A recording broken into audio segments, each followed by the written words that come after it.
हमारे साथ हैं जयपुर नगर निगम के उप महापौर श्री पुनीत कर्नावट जी, हमारे मीडिया विभाग के प्रमुख पंकज जोशी जी, सह प्रमुख अशोक शेखावत जी।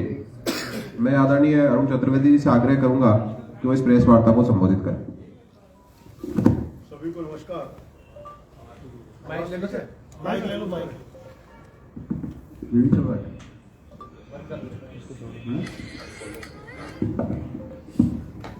सभी को नमस्कार।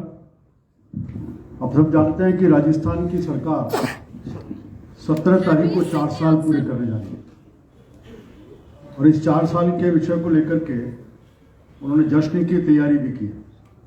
इस सारे विषय को 4 साल का कुशासन, 4 साल की अराजकता, 4 साल की निरंकुशता और संवेदनहीनता, इन सब विषयों को लेकर के भारतीय जनता पार्टी लगातार 3 और 4 तारीख से, 1 तारीख को रथों को रवाना किया था और 3-4 तारीख से राजस्थान की सभी 200 विधानसभा क्षेत्रों में हमने जन आक्रोश यात्राओं का आयोजन किया, जो 13 और 14 मतलब कल 14 तारीख तक सभी यात्राओं ने अपनी पूर्णता प्राप्त की है। चूरू को छोड़कर, तो चूरू में चुनाव था, इस कारण वहाँ विलंब से शुरू हुई, वो अभी चल रही वहाँ की यात्रा।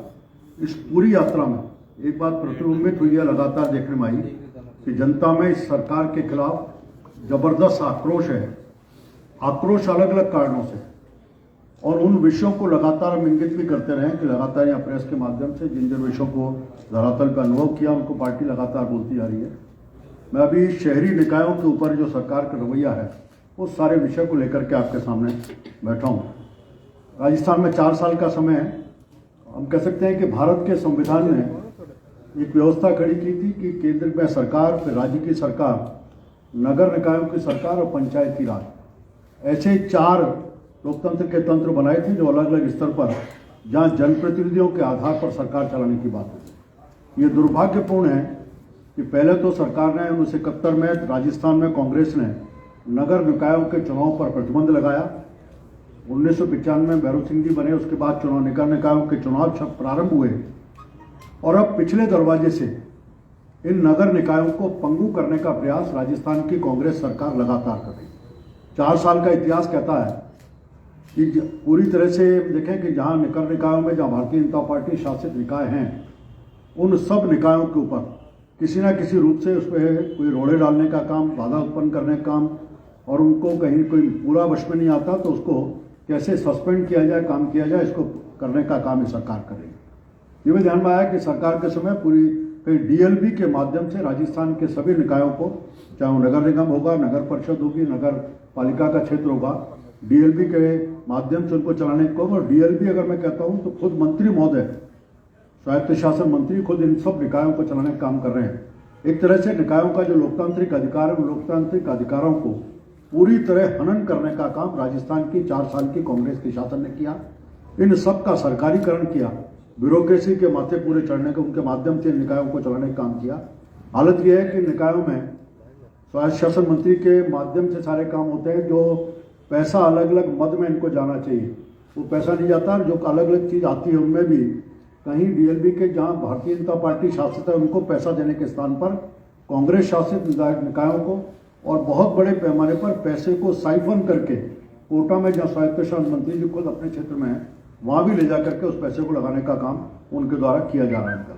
हम ये कह सकते हैं कि केंद्र सरकार के जितने भी अभी भी, जब मैं उदाहरण जगह जगह का लें, जो बहुत जगह ऐसे जो स्मार्ट मिशन के माध्यम से, सिटी के माध्यम से हो रहा है, कहीं एनयूएलएम के माध्यम से हो रहा है, कहीं एनकेप के माध्यम से, स्वच्छ भारत मिशन के माध्यम से, जितना भी पैसा केंद्र सरकार का आया है, हम एक जयपुर का उदाहरण लें तो केवल उस पैसे के माध्यम से विकास इस सरकार के द्वारा, एक भी पैसा इस सरकार के द्वारा नहीं। सरकार के निकायों के जो आय के साधन हैं वो अपने स्वयं के साधनों के साथ साथ फिर राजस्थान फाइनेंस कमीशन, इसके माध्यम से जो रिकमेंडेशन होती है उसका एक पैसा दिया जाता है। जब चुंगी समाप्त की उसके बाद जब एक व्यवस्था राजस्थान में बनाई थी, दुर्भाग्य से पहले तो राजस्थान फाइनेंस कमीशन का गठन इस सरकार ने नहीं किया और गठन होने के भी अब 1 साल से ऊपर हो गया, उसके बाद भी कोई अनुशंसा नहीं और अभी तक किसी प्रकार का पैसा इन सरकारों को, इन निकायों को सरकार के माध्यम से नहीं दिया। केवल केंद्र सरकार का जो पैसा है उसके माध्यम से ही इन सबको पूरा चलाने का काम इस सरकार के द्वारा हो रहा है। पिछली सरकार ने सर शहरों में एक शहरी गौरव पथ योजना चालू की थी। इन्होंने इस गौरव पथ की योजना को बंद की। इसके माध्यम से सीसी रोड एक बनाने का काम किया, उसके साथ नालियां बनेंगी, सब होंगी, उनको कराने का काम किया।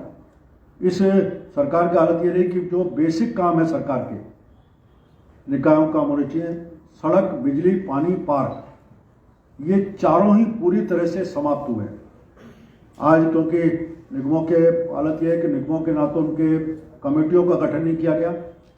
कानून ये कहता है कि अगर 90 दिन में कोई निकाय का बोर्ड अपनी कमेटियों का गठन नहीं करता तो राजस्थान सरकार को अधिकार जाता है कि 90 दिन के बाद राजस्थान सरकार उन कमेटियों का गठन कर सकती है। जयपुर का ये उदाहरण है, जहाँ भारतीय जनता पार्टी शासित ग्रेटर नगर निगम में हमने उसी समय कमेटियां अपनी बोर्ड के माध्यम से बना ली। हालांकि उनमें भी सरकार के द्वारा लगातार बाधाएं खड़ी करने का काम हुआ। वही हेरिटेज में अभी तक कांग्रेस के विधायकों के आपसी संघर्ष के कारण समिति नहीं बनी और जो सरकार का दायित्व था वो सरकार ने उन दायित्वों का पूर्ण नहीं किया और नहीं पूरा करने के कारण से हुआ कि जो जनप्रतिनिधि या जनता के अपने प्रतिनिधियों के माध्यम से जितने काम होने चाहिए उनमें कोई भी काम नहीं होने के कारण जनता में पूरे त्राही का वातावरण इस सब के माध्यम से बना हुआ है। इस सरकार ने मैंने विकास की बात की तो हमें जाने कि नालों की सफाई का एक बड़ा काम, सीवरेज का मामला होगा, पार्कों के रखरखाव का होगा, सड़कों का होगा। पूरी तरह से जब नगर निकाय अपने हाथ डाल दिए तब सरकार ने जनप्रतिनिधियों के अधिकार को समाप्त करने के लिए केवल सत्ता के माध्यम से अपने काम को कर सकें, इस विषय को लेकर के पीडब्ल्यूडी के माध्यम से सड़कों बनाने का काम किया और उसमें भी जनता की प्रायोरिटी नहीं। जहां कांग्रेस का विधायक है उस कांग्रेस के विधायक की अनुशंसा के आधार पर, जहाँ कांग्रेस का विधायक नहीं है वहाँ भारतीय जनता पार्टी का विधायक है, तो वहाँ भी कांग्रेस के हारे हुए प्रतिनिधियों के माध्यम से उन सड़कों को बनाने का काम करने का। जहाँ पार्षदों की अनुशंसा पर जो काम जहाँ हो रहे हैं उनको भी कैसे कांग्रेस के जो पार्षद विधायक हैं वो उसको रोड़े अटका सकते हैं, बना सकते हैं और बनने के बाद उसके ऊपर अपना इस तरह का प्रयास इनके द्वारा लगातार करना। एक बहुत बड़ा महत्वाकांक्षी योजना की शुरुआत स्वायत्त शासन मंत्री जी ने मुख्यमंत्री जी की उपस्थिति में की। उन्होंने कहा कि हम 10 लाख पट्टों का वितरण करें। मैं अभी जनकोष यात्रा में लगातार हम सड़कों पर है, मैं भी लगातार 10 दिन सड़कों पर रहा। एक नारा जनता की तरफ सुनने को मिला, वो नारा था पैसा दो पट्टा लो। आम आदमी कहता है कि जो पैसा देगा उसको पट्टा मिल जाएगा। पट्टे के लिए नियम बनाए कि हम 100 रुपये के ऊपर पट्टा देंगे, लेकिन पट्टे के आधार पर हजारों रुपए दे करके पट्टे देने का काम हो रहा है। अगर एक्चुअल में जितनी कीमत थी उतनी कीमत भी सरकार रखती तो शायद पट्टा मिल जाता, लेकिन उन्होंने पूरे इसको भ्रष्टाचार के भेंट चढ़ाने का काम किया। स्थान स्थान पर कांग्रेस के कार्यकर्ता विधायकों की शय के ऊपर इस पर चांदी कूटने का काम कर रहे हैं और आज मुख्यमंत्री स्वास्थ्य मंत्री के बार बार घोषणा के बाद भी, क्योंकि पैसा जो नहीं दे सकता उसको पट्टा नहीं मिलेगा, आज भी आंकड़ा इनका 10 लाख से कोसों दूर है। वो सपने की तरह इसको कभी प्राप्त कर पाएंगे, इस तरह की स्थिति। एक वेंडर पॉलिसी, सुप्रीम कोर्ट का आदेश था और मुझे ध्यान है कि अटल जी की सरकार के समय इसके बारे में कानून बन गया था। वेंडर, पिछली भारतीय जनता पार्टी सरकार के समय हमने पॉलिसी बना करके वेंडर कमेटीज का भी गठन कर दिया। वेंडर कमेटीज का रिकमेंडेशन भी आ गई। उसके बाद भी वेंडर जोन का आइडेंटिफिकेशन भी कई जगह हो चुका है, जयपुर में हो चुका। आज भी हम अगर देखें तो जयपुर में जिस प्रकार से पिछले 4 साल में खड़ी ठेले वालों का एक कुकर बुत्ते की तरह निकल करके आए हैं, इनके ऊपर कोई नियंत्रण की बात नहीं, सड़कों पर खड़े, इनको वेंडर जोन में अगर स्थान दिया जाए तो ठीक। और इसमें से एक बात और गलती है, मेरा स्पष्ट रूप से मानना है, ये जितने भी खड़ी ठेले वाले चल रहे हैं इनको जयपुर पुलिस कमिश्नरेट और राजस्थान का गृह विभाग इन सबकी नागरिकता की भी जांच करे कि इनका नागरिकता कहाँ की है, क्या किस प्रकार से काम करना है। एक बड़ा विषय इनके साथ निकल कर आ रहा है। नगर निकाय काम है, स्वच्छता का विषय है, बाकी सब चीजों को नियंत्रित करने का विषय। ध्यान में आया कि मीट की दुकानें अनियंत्रित तरीके से जबरदस्त रूप से राजस्थान में बढ़ी और जयपुर में उसका अगर हम मोटा मोटा अनुमान निकल कर आता है, हेरिटेज और ग्रेटर की बात करें तो लगभग 3000 के आसपास मीट की दुकानें हैं जो लाइसेंस से चल रही होंगी। लेकिन इसके अलावा हम देखें तो लगभग 12000 के आसपास मोटा आंकड़ा है, इसका कोई एग्जैक्ट फिगर नहीं लेकिन मोटा आंकड़ा है। लगभग 10-12 हजार दुकानें ऐसी हैं जो बिना लाइसेंस के चल रही हैं, कोई नियंत्रण नहीं। और उसमें भी मीट की दुकान के नाते से कुछ कानून बने हुए हैं। उसमें डीप फ्रीजर होना चाहिए, इस तरह का कर्टन होना चाहिए, स्मेल की बात नहीं होनी चाहिए, उसमें ग्लासेस होने चाहिए। इन सब के ऊपर किसी प्रकार का कोई नियंत्रण नहीं है। राजस्थान की सरकार गॉस सेस के माध्यम से पैसा इकट्ठा करती है, लगभग 2500 करोड़ के आसपास ये पैसा उनको फंड में आया है। फिर भी ध्यान में आया कि सड़कों के ऊपर कहीं भी चले जाएं, आज भी बड़े पैमाने पर गौधन सड़कों पर घूम रहा है। गौशालाओं की व्यवस्था है, आप वहाँ ले जाकर के करिए, उनके रखरखाव की व्यवस्था करिए, उनको नियमित भोजन की व्यवस्था हो, इसके ऊपर कोई किसी प्रकार का कोई ध्यान उस पर नहीं दिया जा रहा। राजस्थान में नगर निकायों के लिए अपने फंड के कुछ तरीके हैं, उसमें से एक तरीका उनका है कि जो उनके एडवर्टाइजमेंट्स की साइट्स होती हैं, उन एडवर्टाइजमेंट्स की साइट्स के माध्यम से एक पैसा उनको एकत्रित होता है जो शहर के डेवलपमेंट के कामों में लगाने का काम कार्य करते हैं। पहले 1 साल के लिए उनको टेंडर हुआ जो एजेंसी थी, फिर कोविड के कारण 1 साल और बढ़ाया, आज बढ़ते बढ़ते 4 साल हो गया और उनका क्योंकि लाइसेंस उन्हीं वही कंपनियां चल रही हैं, इसके कारण से राजस्थान में लगभग मोटा को 500 करोड़ का नुकसान अकेले नगर निकायों को हुआ है। डिफरेंट की बात नहीं कर रहा, जयपुर निगम, हेरिटेज और ग्रेटर इनको मिलाकर के भी करीब 500 करोड़ का नुकसान इसको हुआ। अगर ये 500 करोड़ नगर निकायों को मिल जाते तो निश्चित रूप से ये डेवलपमेंट के कामों में कहीं लगाने की बात कर सकते थे। हालत ये है कि निकायों को हम देखें तो जो मूलभूत सुविधाएं उपलब्ध कराने का इनका काम था, वो किसी भी प्रकार से उनको पूरा करने का। पिछली भारतीय जनता पार्टी सरकार के समय अटल जब नरेंद्र मोदी जी के समय एक योजना आई कि एलईडी लाइट्स लगाने का, हमने सड़कों के ऊपर एलईडी लाइट बड़े पैमाने पर लगाई। आज हालत यह है कि उन एलईडी लाइट्स को बदलने का भी प्रावधान ये सरकार नहीं कर पा रही है। निकायों को इतना पंगु कर दिया, अपने स्तर पर नहीं, उनको फंड्स की व्यवस्था नहीं है, इसलिए उस काम को कर नहीं पा रहे। जहाँ जहाँ पार्षद भारतीय जनता पार्टी के हैं उनको कैसे अरेस्ट किया जाए, इसका भी पूरा प्रयास इनका चल रहा है साहब। एक मैं कह सकता हूँ कि द्रवनती नदी जो एक बहुत बड़ा प्रोजेक्ट था जयपुर का और राजस्थान का भी हम कह सकते हैं कि एक बड़ा ड्रीम प्रोजेक्ट था, और उसके माध्यम से बनने के बाद उस क्षेत्र के मुझे एहसास है कि मैं जिस विधानसभा क्षेत्र से आता हूँ वहाँ बहुत बड़ा एरिया उसी क्षेत्र से है। उसके बनने के बाद लोगों को जबरदस्त इसका अनुभव हुआ था, स्वच्छ हवा का था, पानी की स्वच्छता, आसपास का इलाका उनका साफ हुआ था। लेकिन 1700 करोड़ की कुछ योजना में से मात्र 70-80 करोड़ बचे थे जिसमें उनको ट्रीटमेंट प्लांट्स को चालू करना था और उनके पार्क बनाने, इस तरह काम करने थे। ये 70-80 करोड़ भी ये सरकार नहीं दे पाई, उसकी व्यवस्था नहीं कर पाई। इसके कारण से जो अमानिशा नाला द्रवनती नदी बन करके लोगों के लिए एक बहुत अच्छा प्रोजेक्ट बना था, उसको फिर दोबारा एक बार सेप्टिक टैंक पर परिवर्तित करने का काम है। मैं कह सकता हूं कि आज अगर उस नाले के किनारे कोई रह रहा है तो बदबू का अंबार है, उसके नाले के किनारे किसी प्रकार का कोई कार्यक्रम करना है तो आपको बड़े पैमाने पर परफ्यूम की व्यवस्था करनी पड़ेगी, तभी कोई काम हम कर सकते हैं। जयपुर बड़ा क्षेत्र है और इसके कारण से ट्रैफिक का कंजेशन धीरे धीरे बढ़ रहा है, पॉपुलेशन, गाड़ियों की संख्या। इसलिए पिछली भारतीय जनता पार्टी सरकार के समय हमने उस समय की नीड के आधार पर जगह जगह एलिवेटेड रोड्स का, कहीं आरओबीज का उनका प्लान किया था। लेकिन इस सरकार के फंड्स का समय पर नहीं देना और उनकी नीतियों के कारण से कि कहीं भारतीय जनता पार्टी के समय के प्रोजेक्ट पूरे सही समय पर पूरे नहीं हो, देखते हैं उनको स्लो डाउन किया। आज स्थिति है कि जो ये आपका 22 गोदाम के ऊपर की एलिवेटेड रोड है, जो उस समय 6 महीने, आज उसको लेट करने के कारण लगभग 2 साल बाद लोगों को लाभ मिल रहा है। झोटवाड़ा का एलिवेटेड रोड पहले से उसका प्लान बना हुआ है, लेकिन वो इतना स्लो गति चल रहा है कि अगले 2 साल में भी वो पूरा हो पाएगा, इसकी संभावना है। मैं कह सकता हूँ कि एक तरह से नगर निकाय सरकार की नज़रों से पूरी दूर है। गाँव में तो पहले ही हाया मचा हुआ है और हालत यह है कि उनकी नियति बहुत ही खराब हो रही है। उसके बाद शहरों की भी इसी प्रकार की स्थिति है, केवल बोलना और धरातल पर कोई काम नहीं। रोजाना नई तरह के विषयों को एक भाषण देना, उनकी चर्चा करना, लेकिन जमीन पर किसी तरह की बात नहीं। एक ऐसा चरित्र इस सरकार का लगातार निकल करके आ रहा था। मैं आदरणीय अरुण चतुर्वेदी साहब से आग्रह करूंगा कि हमारी जो जन आक्रोश यात्रा चल रही है वो कल एक फेज उसका पूरा हुआ है। आज से चूरू की यात्रा शुरू हुई है क्योंकि वहां चुनाव था, इसलिए उसके साथ यात्रा नहीं हुई थी। अब तक उस यात्रा का क्या अपडेट है, ये आप सब लोगों के बीच में रखने के लिए मैं डॉक्टर अरुण चतुर्वेदी जी से आग्रह करूँगा।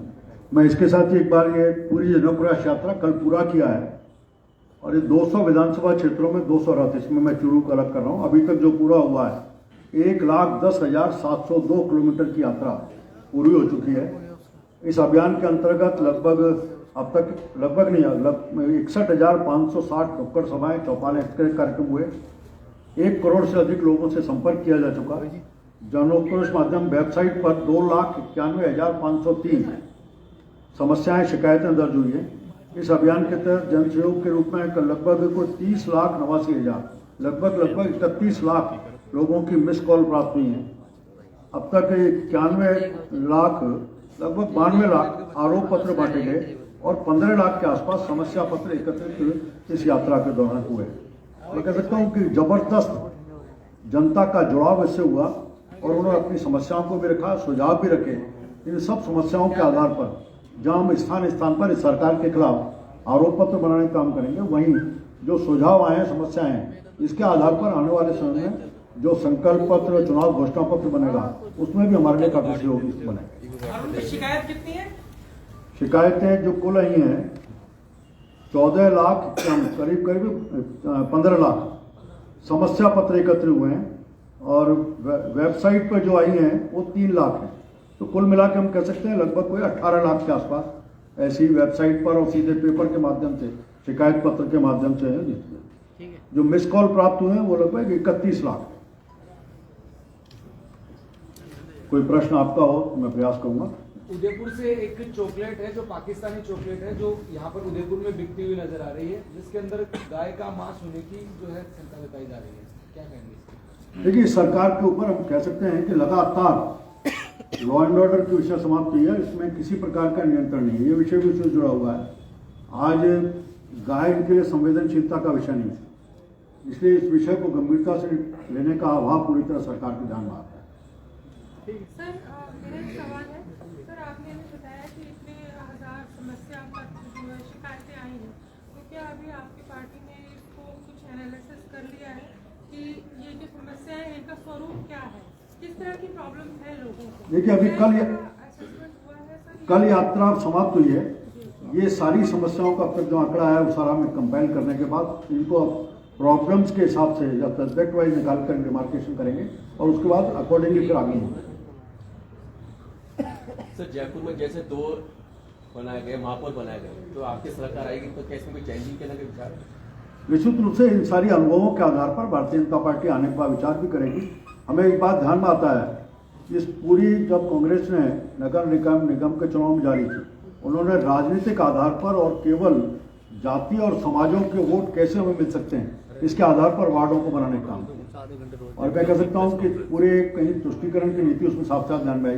एक परिणाम और देख रहा है। मैं केवल अगर जयपुर का उदाहरण दूं, जयपुर में पहले 90 वार्ड थे, अब दोनों निगमों के मिलाकर के 250 वार्ड हैं। 90 वार्ड के नाते से सरकार के काम का एक ही उदाहरण दे सकते हैं निकायों का। 90 वार्ड के हिसाब से जितने सफाई कर्मचारी थे, एक भी सफाई कर्मचारी की नई नियुक्ति नहीं, एक भी नया ऊपर नहीं खरीदा, एक भी जेटिंग मशीन नहीं खरीदी। आपने जितने पोल लगे हुए थे 10 पोलों की बढ़ोतरी नहीं की, जितनी LED लाइट की बढ़ाने का काम नहीं किया, जो पार्कों के रखरखाव के जितने ठेकेदार थे उनके लाइसेंस रिन्यू नहीं किए, एक को देने का काम नहीं किया। आपने वोट लेने के लिए निगम के वार्ड तो बढ़ा दिए, लेकिन अकॉर्डिंगली जितना इंफ्रास्ट्रक्चर बढ़ाना चाहिए था, मैन पावर बढ़ाना चाहिए था, उस मैन पावर स्ट्रक्चर को बढ़ाने में पूरी तरह कोताही आपकी सरकार। सर, समितियों के निर्माण के लिए जो पार्षद है वो धरने पे बैठे, धरने पर भी बैठे और हमारे लोग हेरिटेज में कोर्ट में भी लग गए हैं, कोर्ट में मामला है। इसलिए भारतीय जनता पार्टी ने हर स्तर बोला है, लेकिन ये सरकार गूंगी बहरी सरकार है। कान में बड़े रुई भी नहीं डाल के बैठी, बड़ा कोई चीज डाल के बैठी और किसी प्रकार की सुनवाई नहीं। केवल स्वायत्त शासन मंत्री अपने हिसाब से कैसे हम राजनीतिक लाभ ले सकते हैं, कांग्रेस पार्टी उसमें दी। सर, ये राहुल यात्रा निकल रही है, झालावाड़ में महिला लोगों ने प्रदर्शन किया, उनसे सफाई करा ली गई, सड़क पे काम भी करवा दिया गया। 259 रुपए मजदूरी बनती थी, 100 रुपए भी नहीं मिले उन्हें, आरोप लगाया। कलेक्ट्रेट पे प्रदर्शन हुआ, दौसा में अभी रातों रात सड़क बन गई है, रंगरोगन चल रहा है, क्या कहेंगे? ये बात तो सबको ध्यान में आई है कि लगातार केवल आंगनबाड़ी के कार्यकर्ता विभिन्न स्तर पर कहीं अपने नरेगा में जो काम करने वाले कर्मचारी, उनको ट्रकों में बस पर भर के नए नए नाम से ला करके राहुल गांधी की इस यात्रा में जोड़ने का काम सरकार के द्वारा किया, जिनकी अब ईको भी सामने आ रही है निकलकर। दूसरा, आजकल एक लोगों में बड़ा प्रचलन है, लोग रोजाना सुबह सुबह आरती प्रार्थना करते हैं राहुल बाबा हमारी गली में भी आ जाओ। जहां वो जाएंगे वो सड़क होगी, जहां जाएंगे वहां बिजली के लट्टू लगेंगे। इसलिए सब प्रतीक्षा कर रहे हैं कि राजस्थान की प्रत्येक सड़क के ऊपर एक बार राहुल बाबा आ जाएं तो हमारे दिन सुधर जाएंगे। दूसरे एक और लोगों को प्रतीक्षा है कि राहुल बाबा आए थे तो उनको था जिस समय राजस्थान में घुसेंगे वो मुख्यमंत्री जी से अपेक्षा करेंगे कि क्या किसानों के ऋण माफी की घोषणा 4 साल में तो नहीं हुई, अब इन 18 दिन जब रहने वाले हैं 18 दिनों में कभी हो जाए, बेरोजगारी भत्ता मिल जाए, लोगों को रोजगार के इतने मामले हुए उसको पूरा करने की बात हुई। आज उनकी बड़ी नेत्री जो कहती थी कि मैं लड़की हूँ इसलिए लड़ सकती हूँ, इसलिए राजस्थान की बहन बेटियां इस बात की प्रतीक्षा कर रही है कि 4 साल में तो हम राजस्थान में अत्याचार के नाते से पहले नंबर पर खड़ा हो गया राजस्थान, लेकिन जो लड़की हूँ लड़ सकती हूँ वो राजस्थान की बहन बेटी के साथ खड़ी हुई, उसकी प्रतीक्षा सबको कब आएंगी और हमारे साथ कंधा मिलाकर हमें रोने का अधिकार है। साहब आप ये भारत जोड़ो यात्रा पद यात्रा कर रहे हैं राहुल गांधी, इसका कितना भी आपने कहा कि प्रभाव पड़ रहा है, लोग उम्मीद लगा रहे हैं हमारी गली में भी आ जाए, तो क्या भाजपा भी ऐसी कोई उम्मीद लगा के पद यात्रा शुरू की है कि भाजपा प्रदेश अध्यक्ष भी अब पैदल चल रहे हैं 25 किलोमीटर रोज? भारतीय जनता पार्टी ने तो जन आक्रोश यात्रा निकाली और जन आक्रोश यात्रा में कहा कि लगभग हम 1 करोड़ लोगों से लगा इसमें और गली गली घर घर चौपाल चौपाल पगडंडी ये यात्रा गई है। हमने लोगों के साथ जुड़ाव किया और लोगों की समस्याओं को सुनकर के उनको उठाने का काम पहले भी किया और इस विषय को अभी आवाज देने का काम करें। जो ट्रक से पैदल तक आ गए ना सर, उसका वो सवाल है मेरा, आप यात्रा ट्रक से निकलनी थी, आपके जो ट्रक बने थे रथ बने थे, इसमें पहले ही था प्रत्येक व्यक्ति को कहा था रथ और कम से कम 10 किलोमीटर पैदल भी चलना है। इसकी मूल कल्पना जब की थी उसी समय की थी इस बात, इसलिए प्रति व्यक्ति को कहा था कि लगभग 10 किलोमीटर प्रतिदिन पैदल चलेंगे और सबने रथ के साथ साथ उसमें एक भी किसी नेता को प्रदर्शन करने नहीं कहा। हमने कहा अपने क्षेत्र का विधायक का प्रत्याशी नहीं बल्कि स्थानीय कार्यकर्ता रथ पर चौपाल पर भाषण भी देगा, सड़क पर चलेगा भी, नेतृत्व भी करेगा, इस सबको प्रतिनिधित्व। सर दूसरा एक मेरा सवाल और है इस प्रेस कॉन्फ्रेंस से रिलेटेड है कि 1 बजे का समय दिया जाता है और प्रेस कॉन्फ्रेंस हमेशा 1:20, 1:25, 1:30 तक शुरू होती है, तो इस पे आप उसको सुधार करेंगे, आप कोई हमारी कमी नहीं सुधार। मेरा एक सवाल था, आपने अपने स्पीच में टैगलाइन दी पैसे दो पट्टा लो। अभी जब आपके जब महापौर थे अशोक लाहोटी जी, उस समय क्या है कि जो सुविधा क्षेत्र की जमीन थी हिम्मतनगर न्यूलाइट कॉलोनी टॉप रोड पे, उसको कमर्शियल पट्टे दे दिए थे और पार्टी ने उन पर कार्रवाई करने की जगह उनको विधायक का टिकट दिया, विधायक है। तो बीजेपी का भी यही है कि जो कांग्रेस का ढल रहा है? नहीं, हम तो इस पर मैं नहीं कह रहा हूँ, ये नारा बीजेपी नहीं लगा रही है। मैं जब सड़कों पर निकला तो लोगों ने नारा दिया पैसा दो पट्टा लो, जनता की आवाज जनता का नारा है। मेरा कहना था हम किसी प्रकार के भ्रष्टाचार के ऊपर जीरो टॉलरेंस है। भारतीय जनता पार्टी स्वीकार नहीं करेगी। पट्टे हमने ही बांटे थे और पट्टों को बांटने के लिए चौराहे पर बांट करके पार्कों में खड़े होकर के बांटे, उसको भी सबने देखा इसी जयपुर की धरती पे। नहीं, उस मामले में कार्रवाई करेगी तो पार्टी जो उनके मेयर रहते हुए कमर्शियल पट्टे। अब तो 4 साल में सरकार कांग्रेस की है ना, अगर गलत था तो सरकार कार्रवाई कर लेती, उसको हमारी सरकार नहीं है।